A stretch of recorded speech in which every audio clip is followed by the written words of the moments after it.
Nah, yang hilang dari peradaban modern adalah Allah itu tidak begitu hadir di hati kita. Saya sering cerita di mana-mana, teks hadis itu sebenarnya berbunyi gini, ini hadis sahih. Mangka na yu'minu billahi wal yaumil akhir fal yukrim jarohu. Ada yang fal yukrim jarohu doifahu, ada yang fal yakul khairan aw yasmut. Siapa yang iman dengan Allah dan Rasul maka harus memuliakan tetangganya, memuliakan tamunya. Dulu itu ada seorang ulama dipanggil anak muda, dibully terus sekarang. Wahai kiai, datang ke rumah saya. Datang kiai itu. Setelah sampai ke rumah orang itu, silakan kiai kembali ke rumahnya. Saya tidak butuh kiai. Kiai itu dengan riang kembali. Setelah di rumah dipanggil lagi. Pak Yai, silakan datang ke rumah saya. Datang lagi. Ya senyum-senyum kiainya santai. Wah, nggak jadi butuh Pak Yai. Silakan kembali lagi. Sampai 3 kali. Oh itu kalau rektor digitukan marah itu. Dosen marah. Kiainya santai. Santai, senyum-senyum, rileks. Ketika ditanya, kenapa Pak Yai tidak tersinggung? Jawabannya unik. Anak muda, saya ini senang sekali nuruti perintah Allah, disuruh menghormati tetangga. Sehingga ketika Anda manggil, ya saya datang. Ketika Anda nyuruh pulang, ya saya pulang. Saya senang sekali nyenangkan tonggo. Dan itu perintah Allah, jadi tidak ada hubungannya dengan kamu. Wah, pemudanya nangis minta dimaafin. Kalau kita kan enggak, kita ini dosen, kiai, mungkin kita doktor, mungkin kita profesor. Tapi kita ini sering didikte oleh orang bodoh. Kalau orang bodoh itu jengkel, lo kita ya jengkel. Lo kamu jengkel, dijengkelkan orang bodoh itu namanya terdikte. Itu bodoh apa pinter? Oh itu tidak pinter sama sekali. Kalau betul-betul kamu pinter, hanya bisa didikte oleh Allah Subhanahu wa ta'ala. Jadi antara hukum Allah apa? Wa ahsin man asa'a ilaika, berbuatlah baik sama orang yang berbuat buruk sama Anda. Itu dikteannya Allah. Kalau dikteannya orang-orang bodoh kayak dimangkel ben mangkel, terus kamu mangkel. Itu bodoh apa pinter? Nah, problem kita kekinian adalah wong pinter wong bodoh itu bodoh-bodoh bisa didikte oleh sekelilingnya. Terus karuan wataknya perempuan seperti itu, wataknya anak-anak seperti itu, kita didikte.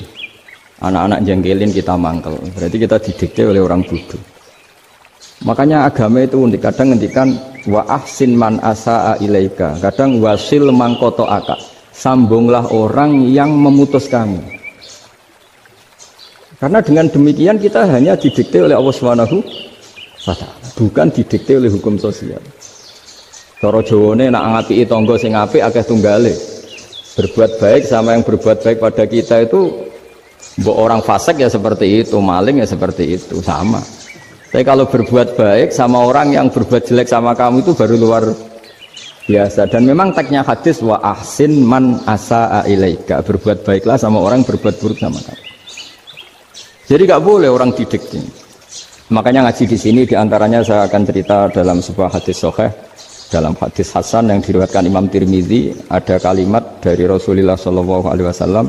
Dawe Nabi, la takunu imma'atan taquluna in ahsanan nasu ahsanna wa in zalamu zalamna walakin watti'u anfusakum in ahsanan nasu an tuhsinu wa in asa'u alla tazlimu. Kamu jangan jadi orang yang mudah diombang-ambingkan oleh orang sekeliling kamu, yaitu kamu mengatakan jika orang baik ke saya akan baik, jika orang buruk ke saya juga akan membalas buruk. Itu namanya Anda didikte. Tapi berkomitmenlah kamu akan berbuat baik meskipun orang lain berbuat buruk. Nah sekarang logika sosialnya begini. Kalau di Indonesia itu ada 1000 kiai, ada 1000 profesor yang ingin membenahi Indonesia. Rata-rata orang awam itu semau gue. Terus mereka mendikte kita. Perilakunya agak simpatik, perilakunya jengkelin. Terus 1000 profesor ini ikut jengkel. Itu kira-kira jadi solusi apa goblok bareng ya? Sama 1000 kiai ini ikut jengkel, ini jadi solusi apa goblok bareng? Goblok bareng. Nah problem sekarang kita ini biasa didikte orang bodoh. Nah makanya ciri khas orang muslim itu kata Nabi mangkana yu'minu billahi wal yaumil akhir. Jadi baik tetangga karena perintahnya Allah dan Rasul. Pentingnya apa? Bedanya karena berbuat baik ini perintahnya Allah, mbok tonggo apik lah kita tetap apik karena perintahnya Allah dan Rasul. Begitu juga dengan hubungan dengan istri, dengan anak. Bojomu lagi cerewet lah, ya tetap apik. Karena dengan cara itu kita hanya tunduk kepada Allah dan Rasul. Tapi kalau kamu istri saya kalau baik ya saya baik, kalau ndak ya ndak. Berarti Anda didikte oleh perilakunya dia. Itu latihan ya kalau dalam bahasa pondok latihan jadi wali itu yang paling berat. Nabi itu kalau sama orang munafik itu sabarnya Masya Allah. Padahal Nabi berso kalau orang itu orang munafik. Karena dengan cara seperti itu bahwa kebaikan Nabi pada seseorang itu atas perintahnya Allah dan Rasul, bukan atas nama servis. Kalau Nabi hanya baik kepada Abu Bakar, itu mungkin orang bilang wis adune wong Abu Bakar baik sama Nabi. Tapi kalau Nabi baik sama orang munafik, Abdullah bin Ubay bin Salul, itu kalau nggak perintahnya Allah dan Rasul itu nggak bisa. Nah ini cobalah berlatih seperti itu sehingga kita tidak mudah didikte. Ya saya ulang lagi nggak mudah apa? Didikte. Maka di antara kebaikan Allah dan Rasul adalah bahkan orang dolim saja diberi jatah rahmat. Makanya tadi seperti mukadimah yang dibaca Pak Haris tadi, agama ini rahmatan lil alamin. Orang yang dolim saja dapat jatah apa? Rahmat, apalagi yang soleh. Nah kemudian yang perlu dicatat, kenapa kita menjadi enjoy dengan Islam? Islam itu adalah agama yang tidak didikte oleh materi. Jadi kalau Anda ingin makan enak, mungkin kalau pikiran kebanyakan orang, anak-anak muda yang milenial, yang gaul, ingin makan enak ya makan yang disukai. Misalnya sate atau bakso Malang atau apa. Kalau orang-orang yang jadi wali gak gitu cara berpikir. Ini yang masih orisinil. Ditanya, ini dunia baru kesulitan makanan, baru resesi. Cara makan enak gimana? Jawabannya lucu. Ya gampang, idamuhu alju. Idam itu lauk. Kalau kamu ingin makan lauknya paling enak apa? Alju. Kamu harus lapar banget. Sampai kalau puasa itu melihat tempe itu wah luar biasa. Tapi kalau kamu nggak puasa, air putih itu nggak menantang. Tapi kalau puasa, tempe air putih itu menarik dan Anda tetap lahap. Apa? Karena lauk terbaik adalah alju, yaitu lapar. Lah tapi kita ini enggak, kita ini kayak orang bodoh. Kayak orang bodoh tadi, profesornya makan nyaman ya kalau sesuai selera. Nah itu kan sama dengan anak-anak ABG. Anak ABG itu makan lahap ya kalau yang disukai. Lalu bedanya apa ABG sama profesor? Kalau cara berpikir masih sama kan itu. Kiainya juga gitu. Kiai makan enak kalau yang disukai, kalau enggak. Lalu bedanya apa kiai sama orang awam? Orang awam juga gitu, makan lahap ya kalau yang disukai. Nah ternyata perilaku kita ini yang pintar sama yang bodoh sama maksudnya.